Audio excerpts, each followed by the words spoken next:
Her name was Zara. She was 19, a student of literature at the university, and the daughter of a widow who could barely keep food on the table. No one knew that tonight, Zahra was walking toward a decision that would change the course of her life forever. The university had sent another reminder. Tuition must be paid within 3 days, or she would be expelled. Her mother had no money. Her relatives had already given what they could. Zahra had pawned her few pieces of jewelry, and now a quiet desperation gnawed at her soul. It was at the moment she remembered the whispers she had overheard in the dormitory of temporary marriages, mutta, arrangements that could last an hour, a day, or a month. Some girls, when pressed by poverty, agreed to them in exchange for money. Some said it was sin. Others said it was sanctioned by law and religion. Zahra never believed she would fall into such a choice. But tonight, she found herself walking to a modest house where a woman named Shirin arranged such meetings. The door creaked open. Shirin, middle-aged with a lined face and tired eyes, greeted her without surprise. "You must be Zahra," she said softly, as though she had already been expecting her. Zahra hesitated, her lips trembling, but stepped inside. The house smelled faintly of saffron tea. In the corner, an old heater hissed. Shirin poured her tea without asking and placed it before her. Then she leaned closer. "You need money, don't you?" Zahra lowered her gaze. Her silence was answer enough. Shirin explained in practiced tones. A man was waiting. A visitor from Tehran, wealthy, perhaps in his late 30s. He wanted a temporary wife for one evening, just to avoid loneliness, he had said. The arrangement would last only a few hours. Zahra would be given enough money to cover not only her tuition, but several months of living expenses. Zahra's throat tightened. She wanted to stand, to leave, to run from this house and from this temptation. But then she remembered her mother's weary face, the debt collector's threats, the letter from the university. Slowly, almost numbly, she whispered, "I agree." Shirin nodded, satisfied, and disappeared into another room. Zahra sat frozen, her fingers clenched around her scarf, her heart pounding with the dread of footsteps she knew were coming. The man entered. His presence filled the small room. Tall, sharply dressed, with eyes that seemed to hold both charm and something darker. He greeted her politely, even formally, reciting the words required for the contract. The religious formula was spoken. And in that moment, Zahra, still trembling, was bound in a union that would end before the sun rose again. Hours later, as dawn crept into the city, Zahra left the house with money in her bag and tears stinging her eyes.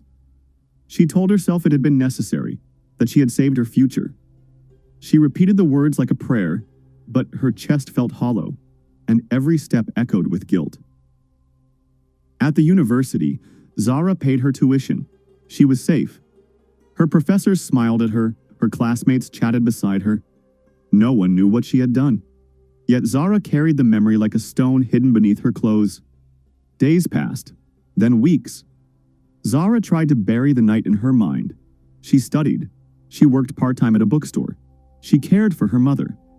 She thought perhaps the past would dissolve. But one afternoon, as she shelved books behind the counter, a shadow fell across her. She looked up and her blood ran cold. It was him, the man from Tehran. He smiled, as though nothing unusual had ever happened. "Zahra," he said gently, "I came to see you." She froze, unable to answer. He spoke again, his tone quieter. "I cannot forget you." In that moment, Zahra realized that her secret was not buried. It was alive. It had returned, and it would not let her rest. From that day, her life twisted into something she had not foreseen. The man pursued her, sending messages, waiting outside the university gates. He claimed affection, even love. Zahra resisted, terrified that her mother, her friends, or her professors would discover the truth. She wanted him to vanish, to leave her alone. Yet some part of her, starved of kindness and weighed by loneliness, felt the dangerous pull of his words. Rumors began to spread in the university that Zahra was seen with a stranger, that she had secrets. Whispers followed her down hallways. She studied harder, avoided gatherings, but the whispers grew. One evening, when she returned home, her mother sat waiting. "Zahra," she said in a voice that trembled, "is it true? Is what they are saying true?" Zahra's world shattered. The secret she had guarded so desperately was no longer safe. She fell to her knees, sobbing, begging forgiveness, confessing everything. Her mother listened in silence, her face pale, her hands trembling. When Zahra finished, the silence was heavier than any words. Her mother finally whispered, "I raised you with faith, but poverty made us weak. May Allah forgive us." Zahra cried until her body ached. The next morning, she awoke to find her mother gone. Panic seized her heart. She searched every alley, every street.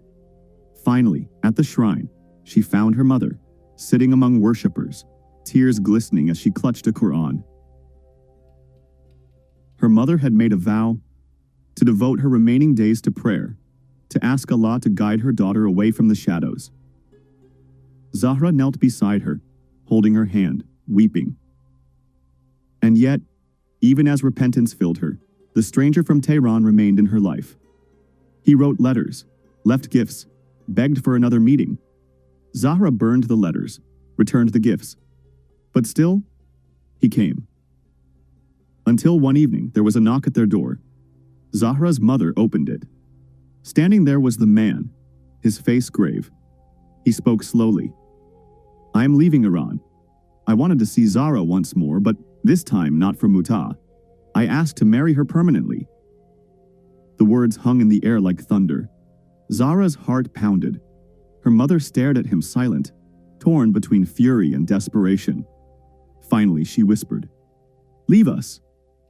He did, but his proposal remained like a shadow in their home. Zahra prayed each night, tears staining her prayer mat. She begged Allah for forgiveness, for strength, for a future not poisoned by her past. Slowly, she found peace in study, in helping her mother, in devoting herself to her faith. Years later, Zahra graduated with honors. She became a teacher, respected and loved by her students. Her mother's health declined, but her pride in Zahra never wavered. The man from Tehran never returned. And yet, whenever Zahra walked through the streets of Mashhad, past the flickering yellow lamps, she remembered that night. The weight of her choice never left her, but she carried it not as shame, but as a reminder of how close desperation can lead to darkness and how faith can pull a soul back toward the light.